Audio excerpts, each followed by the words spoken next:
Sobre esse assunto eu converso agora com a Priscila Caneparo, doutora em Direito Internacional, professora da Universidade Católica de Brasília e do Unicuritiba e também professora da Umbra University. Professora, bom dia. A pergunta que fica agora é, o Irã vai responder o ataque da noite passada? O que pode acontecer a partir de agora, na sua opinião?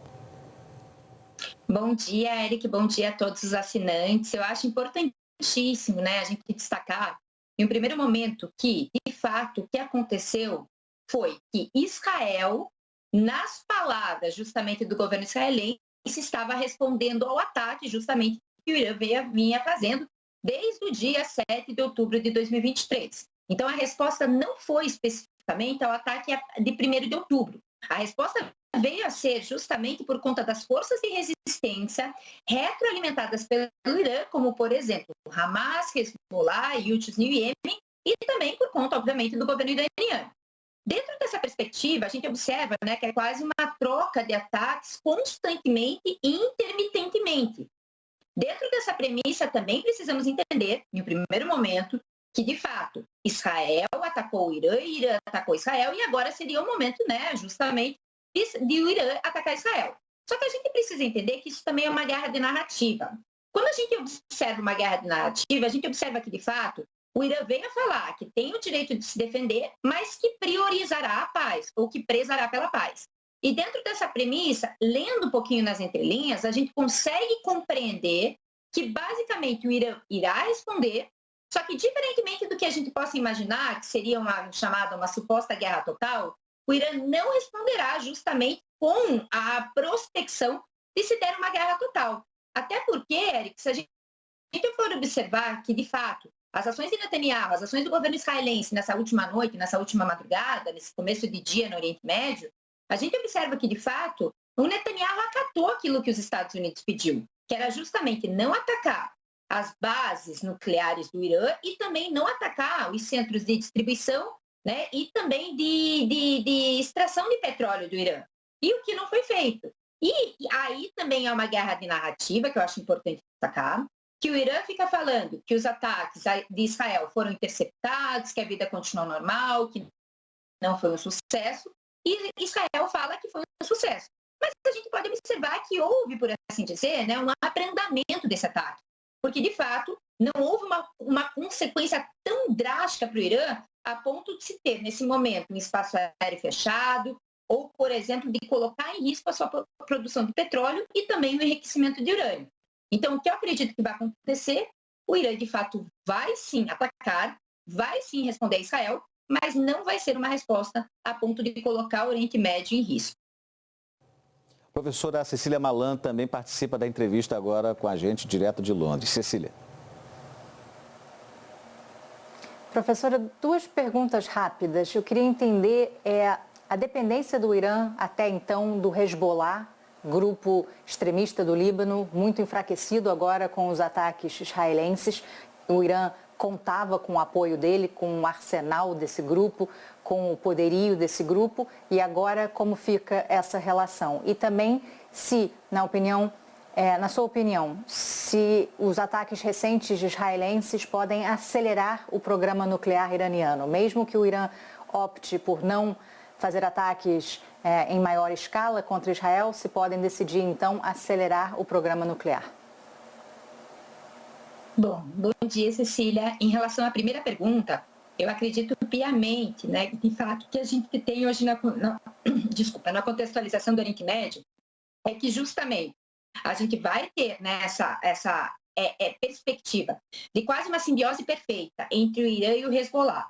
Se a gente for pegar o histórico do Hezbollah, a partir de 2006, ele aumentou muito o seu poderio justamente por conta desse financiamento, desse custeamento, dessa disponibilidade militar, bélica do Irã para com esse grupo.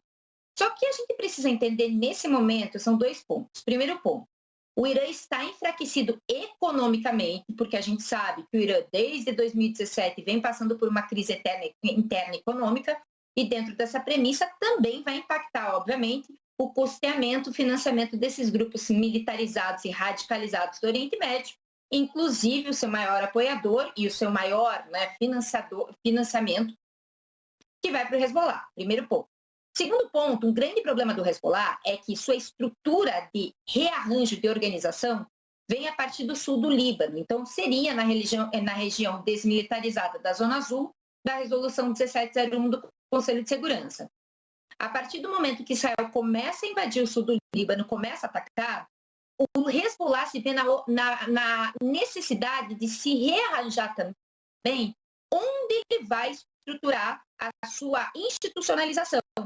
E quando a gente observa que o Irã, de fato, precisa também atacar Israel, também está com problema interno, a gente vai observar, obviamente, que o Hezbollah vai ter uma dificuldade cada vez maior para se institucionalizar e, principalmente, para garantir o seu poderio militar bélico sem essa demanda financeira, essa demanda econômica tão grande vinda do Irã. Mas, é claro, o Hezbollah já fez um pequeno ataque a Israel nessas últimas horas e ele vai continuar atacando, ele vai continuar, efetivamente, retroalimentando esses ataques a Israel, porque existe sim ainda um certo financiamento que vem do Irã e principalmente um certo financiamento que vem de outros estados, não efetivamente institucionalmente, mas de outros estados onde estão pessoas ligadas a esses grupos, como por exemplo o Catar. Em relação à segunda pergunta, eu acho importantíssimo também a gente falar aqui nesse momento que o TNP, o Tratado de Não Proliferação Nuclear, ele vem a partir de uma premissa de reuniões periódicas, justamente para fiscalizar se os estados estão cumprindo ou não com seus termos.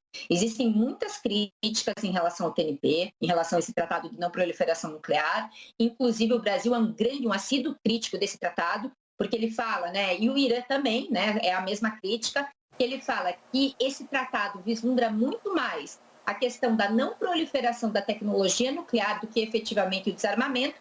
Só que dentro dessa premissa, aí é importantíssimo a gente destacar.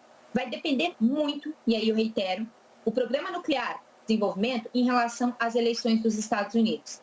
A gente observa que quando nós temos um governo democrata, essas reuniões para a contenção do desenvolvimento nuclear do Irã são muito mais benéficas e muito mais produtivas do que do governo republicano. Professora, eu até cunhei uma expressão aqui que eu não sei se estaria correta, mas observando o que vem acontecendo entre Israel e Irã diretamente, pelo menos desde abril, você acredita então que essa, vamos dizer, guerra de cavaleiros, que existe tal acordo de cavaleiros, nesse caso seria uma guerra de cavaleiros, ela promete perdurar por muito tempo? É aquela guerra em que você manda o drone ou o míssil, mas sabe que ele vai ser interceptado, sabe que o sistema de defesa vai combater aquilo e que nenhum dano maior vai acontecer nem de um lado nem de outro. Acredita que isso vai durar? Seria uma espécie de provocação, né? Nós esperamos que essa guerra, uma guerra um pouco mais direta, mas não tão belicosa, por assim dizer, na regionalidade do Oriente Médio, ela é muito mais benéfica, por assim dizer, do que uma guerra total, em termos de perda de população civil, em termos de estrutura econômica. Só que aí a gente precisa entender, Eric, que não existe interesse nem de um lado nem do outro em relação a esse apoio, um apoio direto que vem dos Estados Unidos e um apoio indireto que vem de China, Rússia, em relação a outro fronte que seria o Irã. Não existe um interesse direto que haja uma guerra aprofundada em termos de belicosidade. Porque o que acontece? Nós temos ali o Estreito de Hormuz, basicamente que o Irã e o Omã dominam esse Estreito de Hormuz, que é um dos locais onde há a maior passagem de barris de petróleo no mundo, e segundo porque, obviamente, existe uma reestruturação ali do Oriente Médio, que se porventura ocorrer uma guerra, vai impactar muito o comércio mundial. E nem Estados Unidos, e nem China, nem Rússia estão dispostos a pagar esse preço justamente para a gente ter um aprofundamento dessa guerra. Então, por conta desse arranjo geoestrutural, desse arranjo geopolítico, para além do Oriente Médio, eu acho muito difícil que nós tenhamos, de fato, um aprofundamento desse conflito para além daquilo que a gente observa hoje entre Irã e Israel. Lembrando sempre que Israel, inclusive, avisou o Irã, poucos momentos antes do ataque dessa última noite, que iria contra-atacar, nas palavras do governo israelense, o Irã. Até para o Irã também, enfim, estruturar a sua base, estruturar justamente a interceptação desses mísseis para não acontecer o pior e o Irã vir, de fato, atacar Israel de uma maneira muito mais aprofundada. Então, a gente tem que entender a grande figura, o grande contexto, para conseguir entender justamente o pontual que é que nós não teremos um aprofundamento tão grande quanto a gente imagina entre uma guerra entre Irã e também Israel.